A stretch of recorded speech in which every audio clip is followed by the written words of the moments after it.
हम लोग फार्माकोपिया की बात करेंगे। फार्माकोपिया का introduction, BP, IP, USP, extra pharmacopoeia, इन सब के बारे में हम लोग पढ़ेंगे।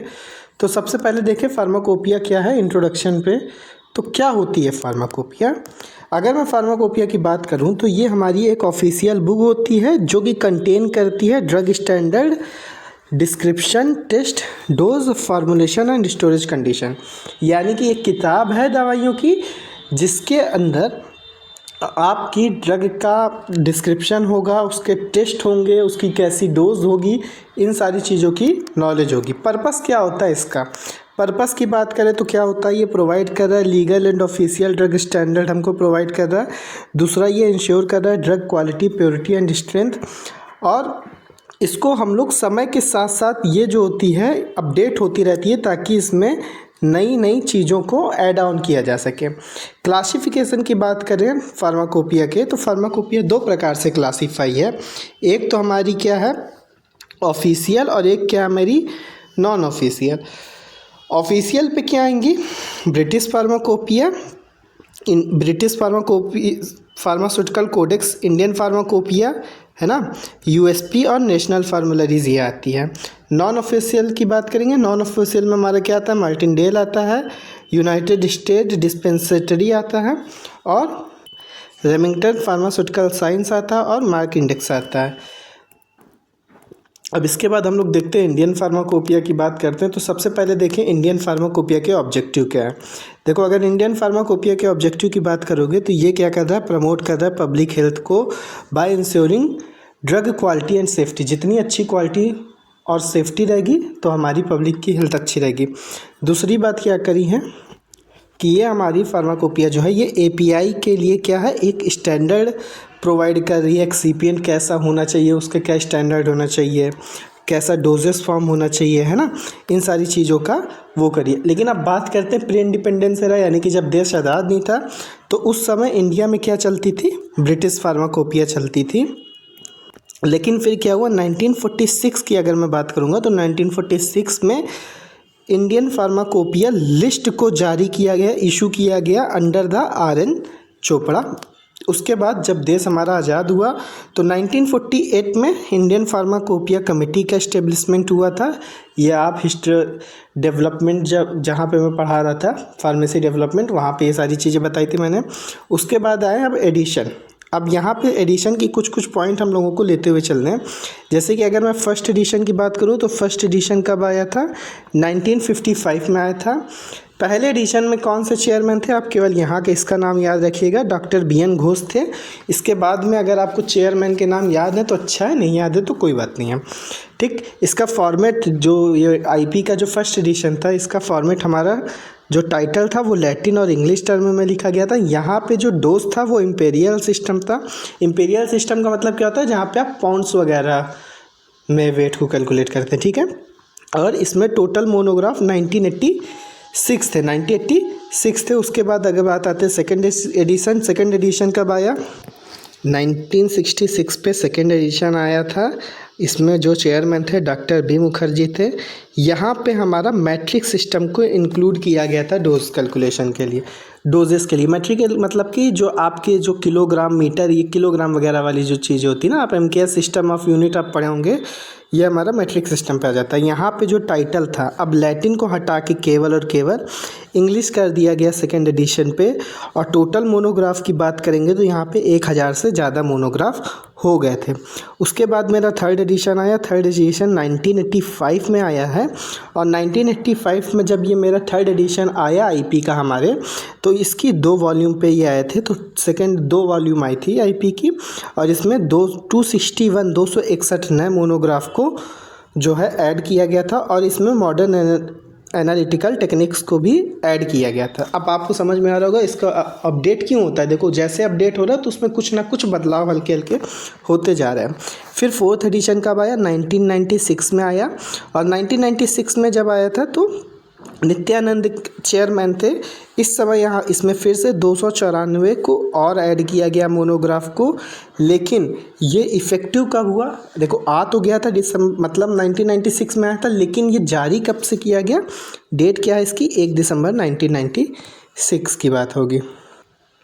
उसके बाद अब हम लोग बात करें फिफ्थ एडिशन। अब यहाँ से आप लोगों को केवल डेट देखते हुए चलिए। देखिए फिफ्थ एडिशन कब आया था मेरा, 2007 में आया था। फिफ्थ एडिशन के 3 वॉल्यूम थे और इसको अपडेट किया गया था दोबारा से 2008 पे। सिक्स एडिशन की बात करेंगे, 2010 में आया था, इसमें भी 3 वॉल्यूम थी। और यहाँ पे क्या हुआ, और हर्बल ड्रग को और एंटी कैंसर ड्रग को और ऐड किया गया था कुछ एक्स्ट्रा, ठीक है। सेवन्थ एडिशन की बात करेंगे। अब सेवन्थ एडिशन जब आया तो इस समय तक में मेरे 4 वॉल्यूम हो गए थे और टोटल मोनोग्राफ हमारे 2550 हो गए थे, यानी कि 577 मोनोग्राफ को ऐड किया गया था।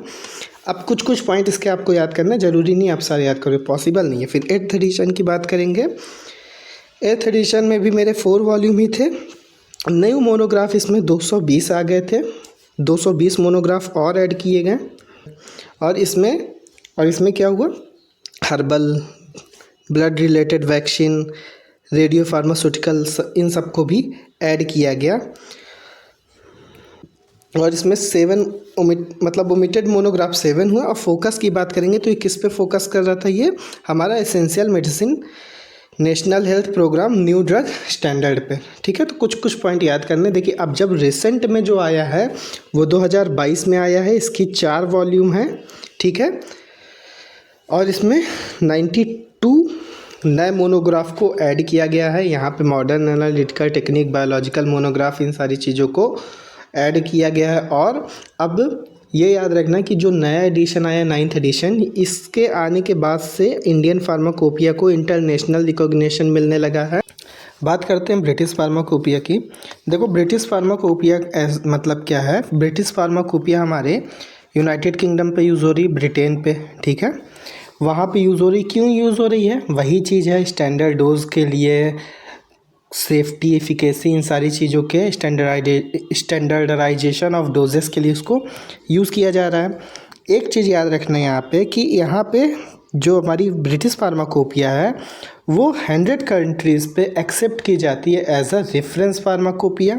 इसके हिस्टोरिकल डेवलपमेंट की बात करेंगे तो 1864 पे पहली ब्रिटिश फार्माकोपिया का एडिशन आया था, जिसमें हमारा 2 मेन सेक्शन थे। एक मेरा क्या था, एक अपना था मटेरिया मेडिका, और एक हमारा क्या था, प्रिपरेशन एंड कंपाउंडिंग।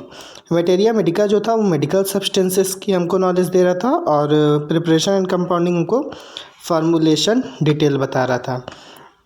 फिर उसके बाद क्या होगा, सेकेंड एडिशन 1867 पे आया, फिर 1884 पे हमारा थर्ड आया, 1898 पे हमारा फोर्थ आया, फिर 1953 पे से जो एडिशन आया वहाँ से अपडेट हुए, मतलब काफ़ी बदलाव कर दिए गए ब्रिटिश फार्माकोपिया पे। वो क्या क्या बदलाव थे, पहला तो ये था कि लैटिन जो टाइटल था, टाइटल को लैटिन से हटा के इंग्लिश में शिफ्ट कर दिया गया। और यहाँ पे भी मैट्रिक सिस्टम को अपनाया गया। मैट्रिक सिस्टम अपनाने का मतलब क्या है, एम्पिरिकल सिस्टम को हटा के मैट्रिक रख दिया गया, जिसमें किलोग्राम वगैरह रहता है ना, ठीक है। एक चीज़ और यहाँ पे रखना कि 1953 के बाद से एनुअली अपडेट होने लगी क्या, ब्रिटिश फार्माकोपिया। तो इसलिए यहाँ पे तुम्हें एडिशन वगैरह उतना नहीं देखना है कि first edition, second edition, third edition ना, जैसे बीपी आईपी पे देख रहे थे 9th एडिशन तक, यहाँ पे उस तरह नहीं देखना है। अब उसके बाद क्या आता है, कुछ जो चेंज आए थे वहाँ पे हम लोगों को देखना है। जैसे कि बीपी 2007 की बात करेंगे तो इसमें क्या क्या की फीचर्स और ये पॉइंट हम लोग को देखना है। तो बीपी 2007 में ट्रेडिशनल चाइनीज़ मेडिसिन को डाला गया था। इसके 6 वॉल्यूम थे। जो पहली और दूसरी वॉल्यूम थी वो मेडिकल सब्सटेंसेस के बारे में बता रही थी। तीसरी वॉल्यूम जो थी वो formulated preparation, blood product, vaccine, radio pharmaceutical, homeopathic medicine, इन सब के बारे में नॉलेज दे रही थी। फोर्थ वॉल्यूम जो था इसका वो हमारा सप्लीमेंट्री चैप्टर था, जिसमें IR स्पेक्ट्रोस्कोपी वगैरह था, ठीक है। फिफ्थ में वेटरनरी मेडिसिन के बारे में था, जो जानवरों की दवाई होती हैं। और 6 जो वॉल्यूम थी वो डिजिटल वर्जन है इसका। 2008 पहले बीपी की बात करेंगे तो इसमें अप्रॉक्स 3100 मोनोग्राफ हैं, और ये 1 जनवरी 2008 में से मतलब इफ़ेक्टिव हो गया था। 2010 वाली बीपी की बात करेंगे इसको पब्लिश किसने किया था? MHRA ने। MHRA का फुल फॉर्म क्या है? Medicine and health care product regulatory agency ने। ये 1 जनवरी 2010 से इफेक्टिव हो गई थी। अब जो 2010 वाली बीपी थी, इसमें हर्बल और होम्योपैथिक प्रोडक्ट को मोनोग्राफ को एक्सपेंड किया गया, बढ़ाया गया। 2013 की बात करेंगे, 2013 में क्या थे? 6 वॉल्यूम थे और इसमें वेटनरी वाले को भी और एक्सपेंड किया गया। और 2014 की बात करें तो यहाँ में मेरे 3500 मोनोग्राफ हो गए, 40 न्यू मोनोग्राफ थे, 272 अपडेटेड मोनोग्राफ थे, 3 नए सप्लीमेंट्री चैप्टर ऐड किए गए, 3 न्यू बीपी वेटनरी मोनोग्राफ डाले और ऑनलाइन एसेस डाल्स एंड CD-ROM वर्जन भी इसका लाया गया। उसके बाद है United State Pharmacopoeia. United State Pharmacopoeia की तुम बात करोगे तो वही है, ये भी अमेरिका में यूज़ की जाने वाली फार्माकोपिया। जैसे बीपी जो थी यूनाइटेड किंगडम पे, आईपी इंडिया पे, तो यूएसपी कहाँ की है? यूनाइटेड स्टेट की है। जनरल पॉइंट आप अपने लिख सकते हैं। हिस्ट्री की बात करेंगे, देखो हिस्ट्री की अगर मैं बात करूँगा तो 1820 में इसका पहला एडिशन आया था और पहले एडिशन को किसने लाया था? यूएसपीसी। यूएसपीसी मतलब कि यूनाइटेड स्टेट फार्माकोपियल कन्वेंशन ने पब्लिश किया था। और 1888 पे नेशनल फार्मुलरी को पब्लिश किया था किसने?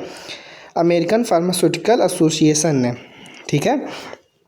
अब 1974 पे क्या हुआ कि जो यूएसपीसी था, यानी कि यूनाइटेड स्टेट फार्माकोपियल कन्वेंशन जो था, इसने क्या किया कि नेशनल फार्मुलरी को एक्वायर किया एक्सीपिएंट के स्टैंडर्ड को मेंटेन करने के लिए। और 1980 से नेशनल फार्मुलरी और यूएसपी, यानी कि यूएसपी और नेशनल फार्मुलरी को कंबाइंड कर दिया गया एक बुक में। अब 1980 के बाद से क्या हो गया? यूएसपी अकेला नहीं आता, यूएसपी को USP-NF के नाम से जाना जाने लगा, मतलब कि यूनाइटेड स्टेट फार्माकोपिया नेशनल फार्मुलरी। ठीक है। अब इसी 1980 के बाद से इसी को यूज़ किया जाने लगा। अब देखो, तो हम लोग यहाँ पे जो देखेंगे USP-NF की बात करेंगे, यूनाइटेड स्टेट फार्माकोपिया नेशनल फार्मुलरी के बारे में। तो ये क्या है? ये हमारी एक कंबाइंड बुक होती है जिसमें USP और NF सेक्शन होता है, नेशनल फार्मुलरी सेक्शन। देखो USP सेक्शन की बात करेंगे तो USP सेक्शन जो होता है ये किसकी नॉलेज हमको देता है? मोनोग्राफ इसमें किसके होते हैं? ड्रग सब्सटेंस के और प्रिपरेशन के। और NF की बात करेंगे तो ये एक्सीपिएंट्स की मोनोग्राफ रखते हैं। एक्सीपिएंट क्या होते हैं? हमारे inactive ingredient in the drug formulation. Excipient आपको पता होने चाहिए, ऐसे सब्सटेंस होते हैं जिसके अंदर कोई खुद की, ये इनर्ट होते हैं पहली चीज़, और इसके अंदर कोई फार्माकोलॉजिकल एक्शन नहीं होता। ये केवल और केवल फॉर्मुलेशन डेवलपमेंट के लिए यूज़ किए जाते हैं। जैसे कि कलर हो गया, स्वीटनर हो गया, बाइंडर हो गया। ठीक है, ऐसे बहुत सारे होते हैं। फिर USP-NF जो होता है ये हमारा प्योरिटी, स्ट्रेंथ और क्वालिटी ऑफ द ड्रग के लिए एक क्या है? स्टैंडर्ड बुक माने जाने लगी।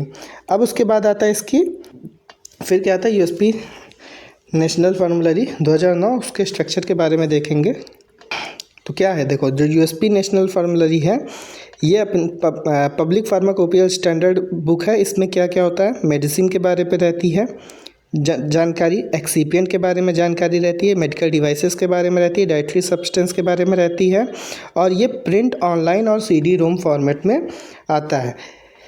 जो 2009 की USP थी उसमें 3 वॉल्यूम था। पहला वॉल्यूम जो था वो USP का था, दूसरा वॉल्यूम नेशनल फार्मुलरी था, और थर्ड वॉल्यूम जो होता है वो स्पेशल सेक्शन होता है। अब आता है हमारा एक्स्ट्रा फार्माकोपिया, जिसको मार्टिनडेल कहते हैं। देखो एक्स्ट्रा फार्माकोपिया क्या है? एक्स्ट्रा फार्माकोपिया जो होती है कॉमनली नोन एज मार्टिनडेल। ठीक है, ये कंप्लीट ड्रग रेफरेंस है, is a comprehensive drug reference book used world wide. ठीक है, ये क्या क्या इन्फॉर्मेशन दे रहा है अपने को? देखो, ड्रग की इन्फॉर्मेशन दे रहा है, उसके uses, interaction, adverse effect, chemical property, इन सारी चीज़ों की नॉलेज दे रहा है।